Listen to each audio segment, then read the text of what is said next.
আসসালামু আলাইকুম। আশা করি সকলেই ভালো আছেন। প্রিয় চাকরি প্রত্যাশী ভাই বোনেরা, আজকে আমি একটা নিয়োগ সার্কুলার দেখাবো, যেটা হচ্ছে তুলা উন্নয়ন বোর্ডের নিয়োগ সার্কুলার।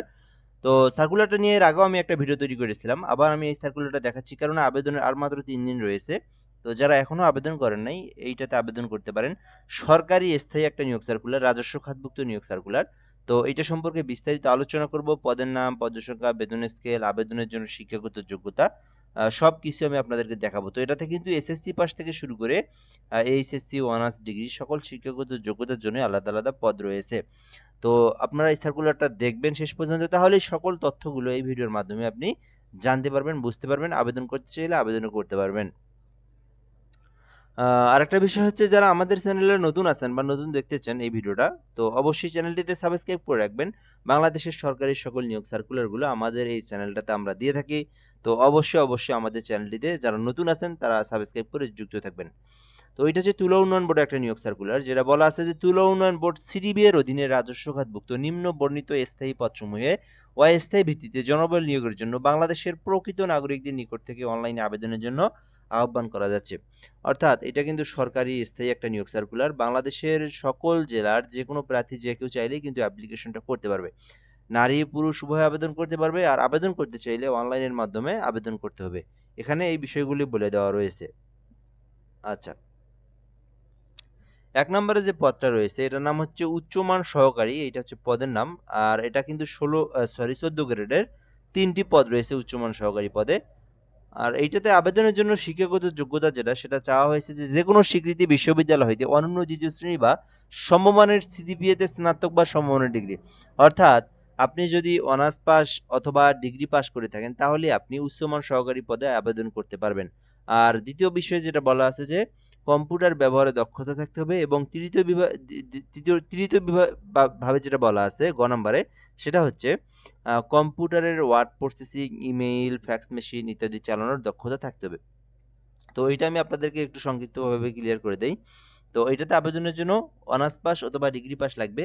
আর এখান থেকে অবশ্যই কম্পিউটার সম্পর্কে বেসিক যে নলেজগুলো, যেমন ইমেইল করা, ইন্টারনেট ব্রাউজিং করা, এমএস ওয়ার্ড, তারপর এমএস এক্সেল টাইপ করতে পারা, এই বিষয়গুলো আপনার থেকে থাকলে এইটাতে আবেদন করতে পারবেন। ২ নম্বর যে পদটি রয়েছে এটা হচ্ছে ৬০ মুদ্রাক্ষরিক কাম কম্পিউটার অপারেটর। এটিও কিন্তু ১৪ গ্রেডের, আর এখানেও ৩টি পদ রয়েছে। তো এই ক্ষেত্রে শিক্ষাগত যোগ্যতা চাওয়া হয়েছে যেকোনো স্বীকৃতি বিশ্ববিদ্যালয় থেকে অনন্য ২য় শ্রেণী বা সমমানের সিজিপিএতে স্নাতক বা সমমানের ডিগ্রি। তো এইটাতেও কিন্তু অনার্স অথবা ডিগ্রি পাস করে আপনারা এইটাতে অ্যাপ্লিকেশন করতে পারবেন, যেটা হচ্ছে ৬০ মুদ্রাক্ষরিক কাম কম্পিউটার অপারেটর। তো এটাতেও সবকিছুই সেম। বলা আছে যে কম্পিউটার ব্যবহারের দক্ষতা থাকতে হবে, এবং word processing, email, fax and এখান থেকে বলা আছে যে টাইপের গতি থাকতে হবে বা টাইপ করতে জানা থাকতে হবে, তাহলে আপনি আবেদন করতে পারবেন।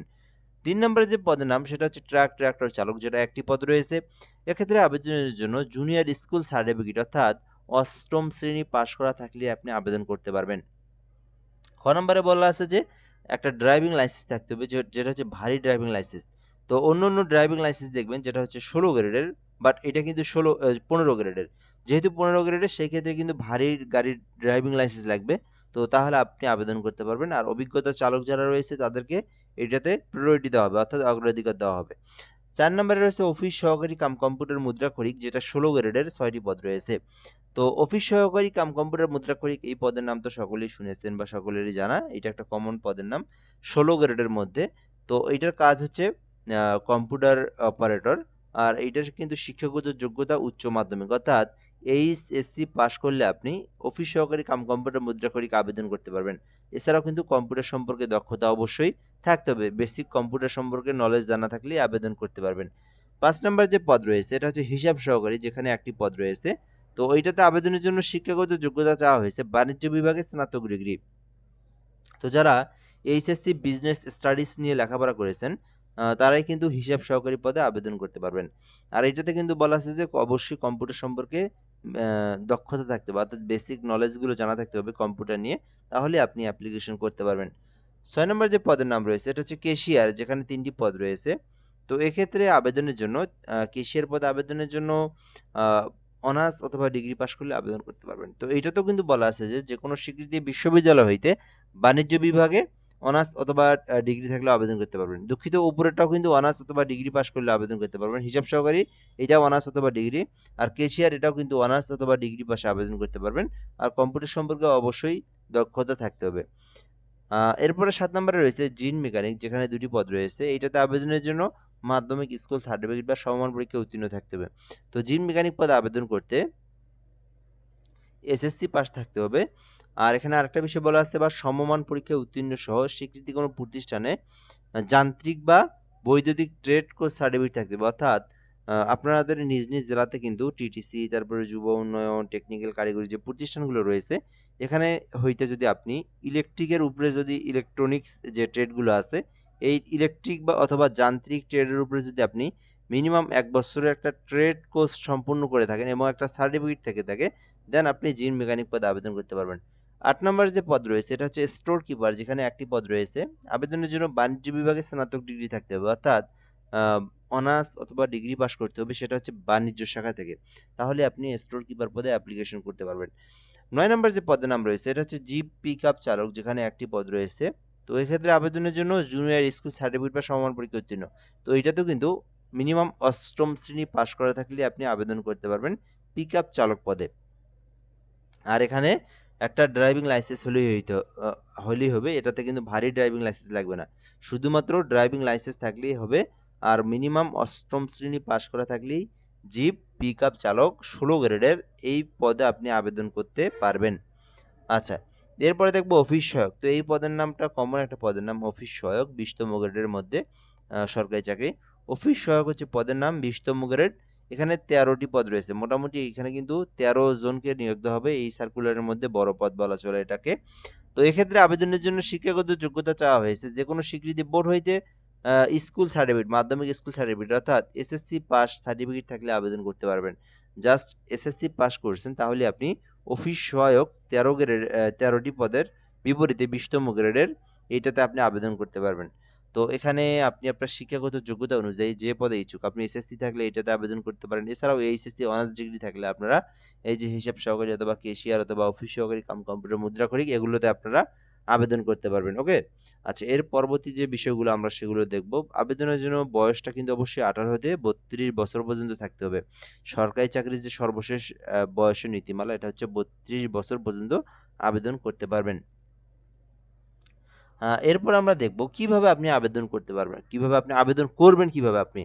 তো যারা নিজেরাই আবেদন করতে পারেন, যাদের যাদের নিজেদের ল্যাপটপ, কম্পিউটার বা যে কোনো ডিভাইস দিয়ে আবেদন করতে পারেন, গুগল অথবা ক্রোম ব্রাউজারে যাবেন, যাওয়ার পরে লিখবেন সিডিবি, এই যে লিঙ্কটা দেওয়া আছে, আমি এখান থেকে আপনাদেরকে জুম করে দেখাই, cdbteletalk.com এইটা লিখে যদি আপনি সার্চ করেন গুগলে, তাহলে কিন্তু আপনি একটা ফর্ম পেয়ে যাবেন। ওখানে অ্যাপ্লাই নাও অপশনে ক্লিক করে আপনি যে পদে আবেদন করবেন সেইটা সিলেক্টেড করে দিয়ে আপনার সকল পার্সোনাল এডুকেশনাল কোয়ালিফিকেশন পূরণ করে আবেদনটা করতে হবে।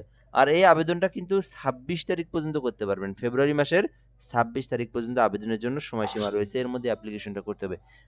এর মধ্যে আরেকটা বিষয় বলে নেই, অনেকেই কিন্তু ঘরে বসে থেকে আমাদের মাধ্যমে আবেদন করে নিতে চান, সেই ক্ষেত্রে আমাদের নাম্বারটা দেওয়া হয়েছে এখানে। তো একদম নির্ভুলভাবে যে কোনো সরকারি চাকরির আবেদন আপনি ঘরে বসে থেকে আমাদের মাধ্যমে করে নিতে পারেন।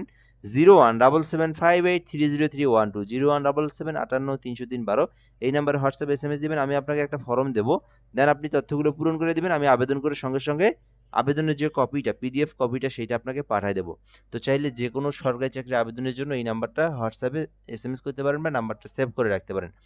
আচ্ছা, এরপরে আমরা এখান থেকে দেখব আবেদন করতে যারা নিজেরা আবেদন করবেন অবশ্যই 300 পিক্সেলের 300 বাই 300 পিক্সেলের একটা ছবি আর 300 বাই 80 পিক্সেলের একটা স্বাক্ষর ফটোশপের মাধ্যমে আপনারা ক্রপ করে কেটে তারপরে আপনারা আবেদনের প্রসেসে যাবেন। আচ্ছা, আবেদন করতে কত টাকা ফি জমা দিতে হবে? তো আপনারা এটা জানেন, গ্রেড অনুযায়ী ফি জমা দিতে হয়। 1 থেকে 9 নম্বর ক্রমিক পদের মধ্যে যদি কেউ আবেদন করে থাকেন সেক্ষেত্রে আপনার পেমেন্ট ফি দিতে হবে 112 টাকা। 1 থেকে 9 নম্বরের মধ্যে আবেদন ফি হচ্ছে 112 টাকা, যেটা হচ্ছে 16তম গ্রেডের যেগুলো দেখলেন 14, 15, 16 গ্রেডের হচ্ছে সরকারি ফি 112 টাকা। আর 10 নম্বর যেটা দেখলেন অফিস সহায়ক, এইটার আবেদনের সরকারি ফি হচ্ছে 56 টাকা। ফি জমা দিয়ে আপনাকে অ্যাপ্লিকেশনটা করতে হবে। কিভাবে আপনারা পেমেন্ট করবেন? নিজেরাই যারা পেমেন্ট করতে পারেন, নিজেদের ল্যাপটপ অথবা কম্পিউটার পিসি রয়েছে, নিজেরাই আবেদন করে নিজেরাই পেমেন্ট করবেন। পেমেন্ট করার প্রসেসটা হচ্ছে প্রথম এসএমএস আপনারা সিডিবি লিখবেন, লেখার পরে একটা স্পেস দিয়ে ইউজার আইডি লিখবেন, লেখার পরে 16322 নাম্বারে আপনারা সেন্ড করে দিবেন। তো সেন্ড করে দিলে আপনাকে একটা এসএমএস দেওয়া হবে যেখানে একটা পিন নাম্বার পাবেন আপনি। তো আপনারা আবার একটা এসএমএস টাইপ করবেন, সিডিবি লিখে ইয়েস দিবেন, লেখার পরে পিন নাম্বার দিবেন। এই পিন নাম্বারটা এখানে আপনারা টাইপ করবেন, তারপরে 16322 এই নাম্বারটাতে সেন্ড করে আবার আপনারা একটা এসএমএস পাঠিয়ে দিবেন। তো তাহলেই কিন্তু আপনার আবেদনের পেমেন্টটা সম্পূর্ণ হয়ে যাবে। দেন আপনাকে একটা এরকম এসএমএস দেওয়া হবে যেখানে একটা ইউজার আইডি পাবেন, পাসওয়ার্ড পাবেন, আর আপনার পেমেন্টের টাকাটাও কিন্তু কেটে নেওয়া হবে সঙ্গে সঙ্গে। ঠিক আছে? সো এইভাবে আপনাদের পেমেন্টটাও করে দিতে হবে, তাহলে আপনার আবেদনটা সাকসেসফুলি হয়ে যাবে। তো এই ছিল মূলত বিষয়। যারা এই আবেদনটা করতে চান, তুলো উন্নয়ন বোর্ড, এইটা একটা সরকারি স্থায়ী নিয়োগ সার্কুলার, আহ, যেটা হচ্ছে তুলো উন্নয়ন বোর্ড, যেটা সিডিবি এর অধীনে, যেটা রাজস্ব খাতভুক্ত নিয়োগ। তো এই পর্যন্তই। সার্কুলার নিয়ে যদি আরো কোনো কিছু জানতে চান কমেন্ট করে জানাতে পারেন, আর আমাদের চ্যানেলে অবশ্যই সাবস্ক্রাইব করে রাখবেন এরকম নিত্য নতুন সার্কুলারগুলো সম্পর্কে জানতে। আর আমাদের ফেসবুক পেজের লিঙ্ক দেওয়া আছে, কমেন্ট বক্সে ফলো দিয়ে রাখবেন। ভালো থাকবেন, আসসালামু আলাইকুম।